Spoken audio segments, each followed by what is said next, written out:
नमस्कार दोस्तों, स्वागत है आपका आज के मुख्य समाचार में, जिसमें सबसे पहली और बड़ी खबर में आपको बताएंगे कि संसद में महाभारत तय, नीट विवाद को लेकर और महंगाई के मुद्दे पर सरकार को घेर रहा विपक्ष। दूसरी खबर में जिक्र होगा कि कांग्रेस का बड़ा बयान, बोली 50% से अधिक हो आरक्षण की सीमा, संसद को पारित करना चाहिए कानून।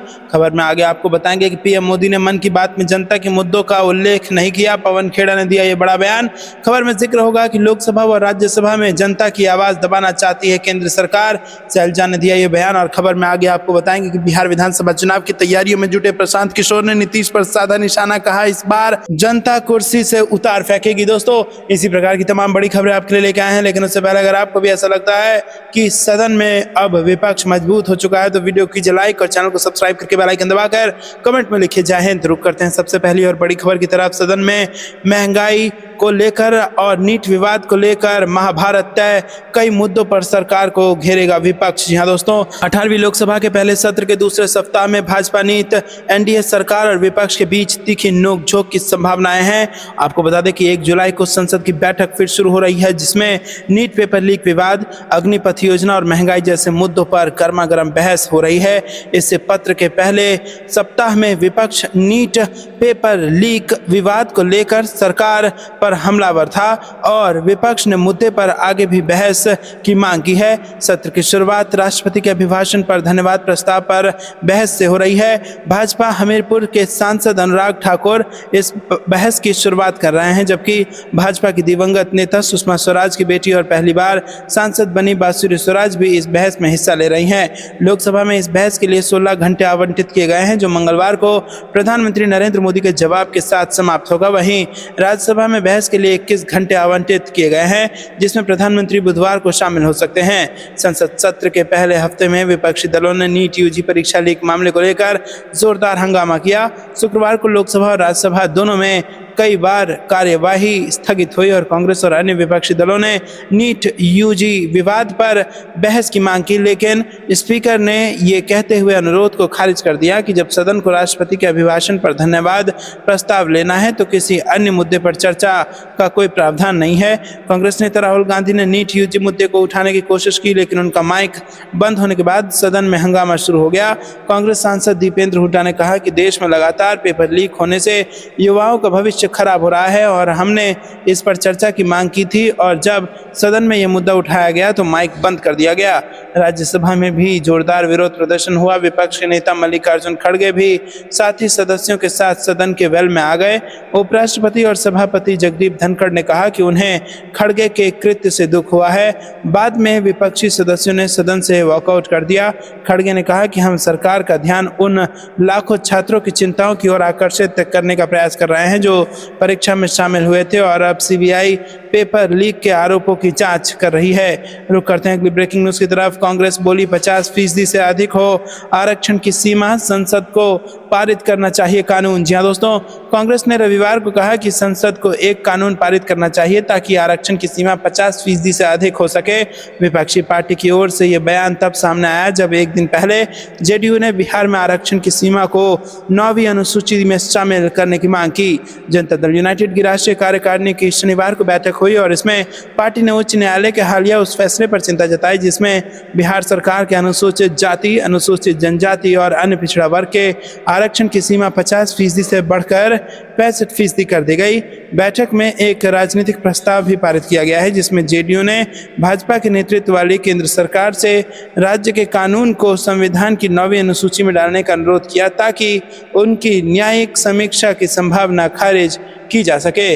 रुक करते हैं अगली ब्रेकिंग न्यूज की तरफ। पीएम मोदी ने मन की बात में जनता के मुद्दों को उल्लेख नहीं किया, पवन खेड़ा ने मोदी सरकार को घेरा। जी हां दोस्तों, कांग्रेस नेता पवन खेड़ा ने रविवार को आरोप लगाया कि प्रधानमंत्री नरेंद्र मोदी ने अपने रेडियो कार्यक्रम मन की बात में उन मुद्दों का जिक्र नहीं किया जिनके बारे में लोग सुनना चाहते थे। प्रधानमंत्री द्वारा अपने तीसरे कार्यकाल में पहली बार मन की बात कार्यक्रम को संबोधित करने के बाद उन पर कटाक्ष करते हुए कांग्रेस के मीडिया एवं प्रचार प्रमुख खेड़ा ने सवाल किया कि उन्होंने नीट रेल दुर्घटना या बुनियादी ढांचों की गिरने का उल्लेख क्यों नहीं किया। खेड़ा ने कहा कि भले ही ये मोदी सरकार का तीसरा कार्यकाल है, लेकिन ये उनके अपने बेल पर नहीं है। और खेड़ा ने कहा कि सरकार बैसाखियों पर चल रही है और हमें लगा कि इस बार वो कुछ समझदारी वाली बात कहेंगे। खेड़ा ने कहा कि उन्होंने यानी कि मोदी जी ने नीट, रेलवे दुर्घटना या आए दिन होने वाली बुनियादी ढांचों के गिरने की घटनाओं के बारे में कुछ नहीं कहा, जिसके बारे में हम सुन रहे हैं। खेड़ा ने कहा कि उन्होंने दिल्ली हवाई अड्डे पर हुई गंभीर घटना पर कुछ नहीं कहा, जिसमें एक व्यक्ति की जान चली गई। उन्होंने आरोप लगाया कि प्रधानमंत्री ने लोगों से जुड़े किसी मुद्दे पर कुछ नहीं कहा। उन्होंने आरोप लगाया कि प्रधानमंत्री ने लोगों के हित से जुड़े किसी मुद्दे पर बात नहीं की। उनका तरीका एजेंडा बदलने का रहा है, क्योंकि हर कोई नीट घोटाले के बारे में बात कर रहा है, इसलिए ध्यान भटकाने के लिए आप केरल से छाता लाने की बात कर रहे हैं। उन्होंने कहा कि चुनाव के दौरान आप उत्तर को दक्षिण के खिलाफ खड़ा कर रहे हैं। क्या आपको लगता है कि लोग भूल जाएंगे? आप प्रचार के दौरान जो कहते हैं वो सच है, अब आप जो कर रहे हैं वो दुष्प्रचार है। प्रधानमंत्री मोदी ने तीसरी बार देश की कमान संभालने के बाद अपने पहले मन की बात रेडियो कार्यक्रम में रविवार को कहा कि लोगों ने दुनिया के सबसे बड़े चुनाव में देश के संविधान और लोकतांत्रिक प्रक्रिया में अपना अटूट विश्वास व्यक्त किया है और इन चुनावों में 65 करोड़ लोगों ने अपने मताधिकार का इस्तेमाल कर लिया। रुक करते हैं अगली ब्रेकिंग न्यूज की तरफ। लोकसभा व राज्यसभा में जनता की आवाज दबाना चाहती है केंद्र सरकार, कांग्रेस नेता ने लगाया आरोप। जी हां दोस्तों, लोक निर्माण विभाग के विश्राम गृह में शनिवार को कांग्रेस कार्यकर्ताओं की बैठक में कांग्रेस सांसद कुमारी सैलजा ने कहा कि लोकसभा और राज्यसभा में विपक्ष जनता की आवाज होती है, लेकिन केंद्र सरकार जनता की आवाज को दबाने का प्रयास कर रही है। लोकसभा में पहले ही दिन राहुल गांधी की आवाज को बंद करने का प्रयास किया गया है। हम जनता की आवाज को दबाने नहीं देंगे और सरकार को जनता की आवाज सुननी होगी। लोकतंत्र में सभी को अपनी बात कहने का हक है। और इस दौरान फतेहाबाद व सिरसा से आम आदमी पार्टी के नेताओं ने कांग्रेस में शामिल होने की घोषणा कर दी। कुमारी सैलजा ने कहा कि सभी कर्मठ कार्यकर्ताओं को कांग्रेस में पूरा मान सम्मान दिया जाएगा।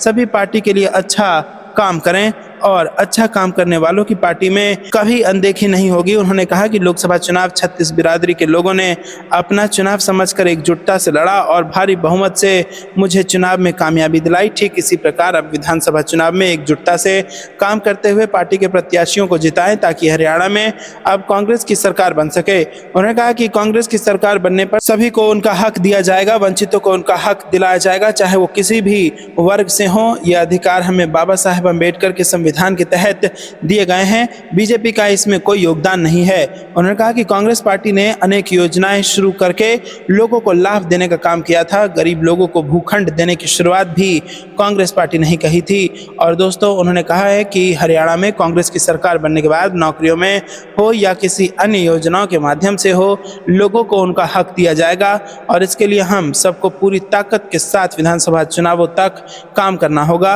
अब 2 महीने तक शांत नहीं बैठना है। बीजेपी की नाकामियों व जन विरोधी नीतियों का जनता में खुलासा करना है, ताकि लोगों को मालूम हो सके कि बीजेपी जनता विरोधी पार्टी है। उन्होंने कहा कि बीजेपी ने पहले प्रॉपर्टी आईडी गलत कर दी, फिर पैसे लेकर लोगों को लाइनों में लगाकर ठीक कर रहे हैं। रुक करते हैं अगली ब्रेकिंग न्यूज की तरफ।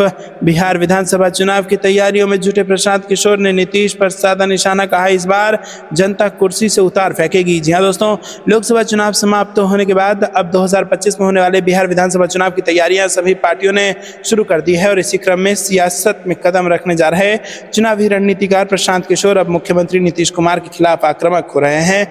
जेडीयू की दिल्ली में हुई राष्ट्रीय कार्यकारिणी को लेकर मुख्यमंत्री नीतीश कुमार पर निशाना साधते हुए उन्होंने कहा है कि बिहार की जनता इस बार कुर्सी से ऐसा उतारेगी कि कोई बात करने लायक नहीं बचेंगे।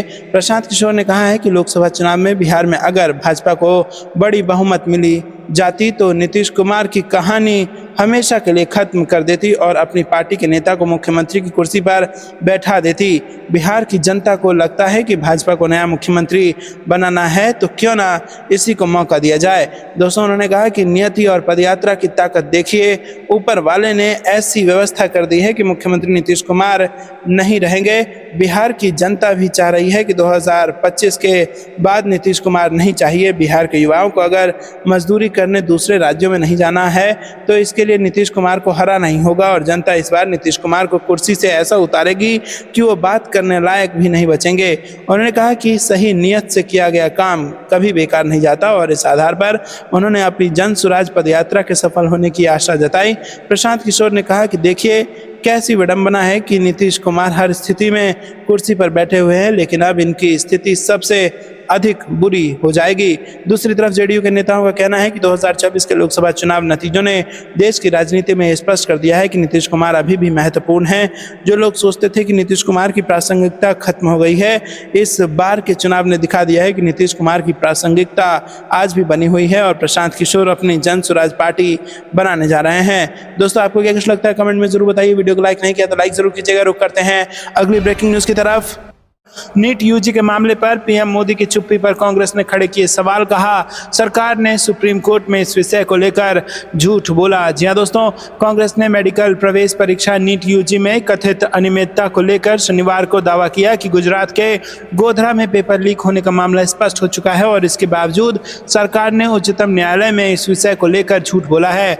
दोस्तों, गुजरात प्रदेश कांग्रेस कमेटी के अध्यक्ष शक्ति सिंह गोहिल ने ये सवाल भी किया कि नीट मामले पर प्रधानमंत्री नरेंद्र मोदी ने चिप्पी क्यों साध रखी है। गोहिल ने गोधरा की सत्र अदालत में दायर पुलिस के एक हलफनामे का हवाला देते हुए संवाददाताओं से कहा कि इसमें बताया गया है कि महाराष्ट्र, उड़ीसा और बिहार समेत कई राज्यों से छात्र गोधरा में परीक्षा देने आए थे, क्योंकि यहां उनकी पहले से ही सेटिंग हो गई थी। उन छात्रों से एडवांस में पैसे और ब्लैक चेक लिए गए। साथ ही उनसे कहा गया कि वो नीट के लिए फॉर्म भरते समय सेंटर के लिए जय जलाराम स्कूल गुजराती मीडियम का नाम लिखें। उन्होंने दावा किया कि पहले से ये सौदा किया गया था कि जब छात्रों को दाखिला मिल जाएगा तो ब्लैंक चेक में राशि भरी जाएगी।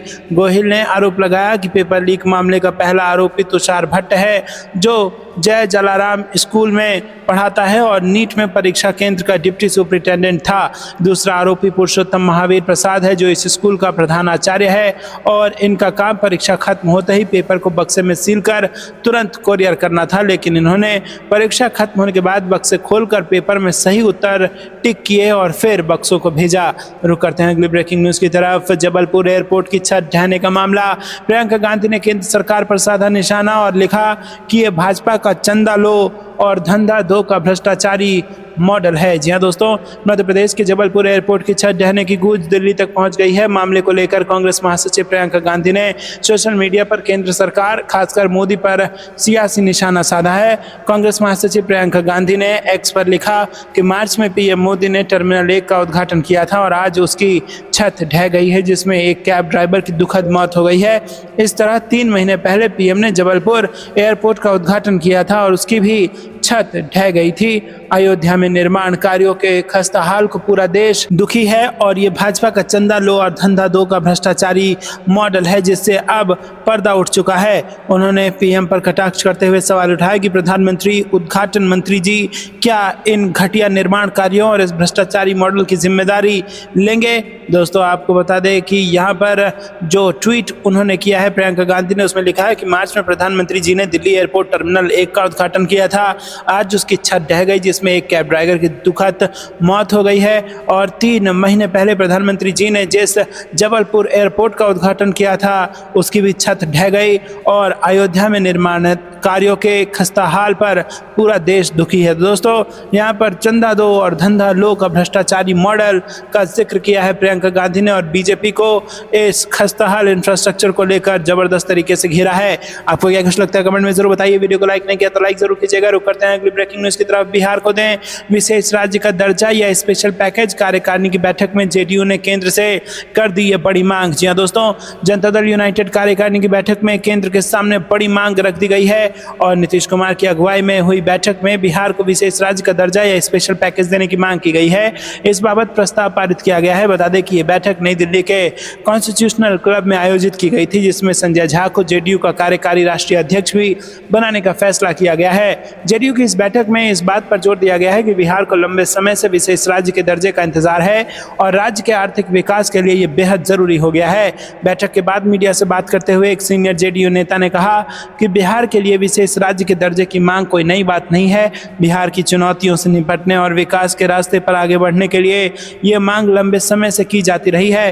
कार्यकारिणी की बैठक में पास किए गए प्रस्ताव में बिहार राज्य के आरक्षण को बचाने की भी बात कही गई है। हाल ही में राज्य में आरक्षण की सीमा को बढ़ाकर 65% किया गया था। जेडीयू के प्रस्ताव में कहा गया है कि यह कोटा संविधान के 9वीं अनुसूची में शामिल किया जाए ताकि इसे जुडिशियल स्क्रूटनी से बचाया जा सके और इसे लागू करने में दिक्कतों का सामना ना करना पड़े। वहीं पार्टी ने हाल ही में लीक हुए नीट के पेपर को लेकर कहा है कि इसकी ठीक से जांच होनी चाहिए। इस तरह से परीक्षा में गड़बड़ी होने से छात्रों का विश्वास डगमगाता है, इसीलिए परीक्षा को निष्पक्षता के साथ कराया जाए। जेडीयू कार्यकारिणी की इस बैठक में नीतीश कुमार के अलावा केंद्रीय मंत्री ललन सिंह, केसी त्यागी, विजय कुमार चौधरी, देवेश चंद्र ठाकुर समेत पार्टी के कई वरिष्ठ नेता मौजूद थे। रुक करते हैं अगली ब्रेकिंग न्यूज की तरफ। इंडिया गठबंधन होगा और मजबूत, हेमंत सोरेन की जमानत पर सीपीआई नेता का केंद्र सरकार पर हमला। जी हां दोस्तों, झारखंड के पूर्व मुख्यमंत्री हेमंत सोरेन को जमानत मिल गई है। कम्युनिस्ट पार्टी के महासचिव डी राजा ने झारखंड हाई कोर्ट के इस फैसले का स्वागत किया। डी राजा ने सीएम हेमंत सोरेन की जमानत पर खुशी जताते हुए कहा कि उनकी रिहाई से इंडिया गुट मजबूत होगा।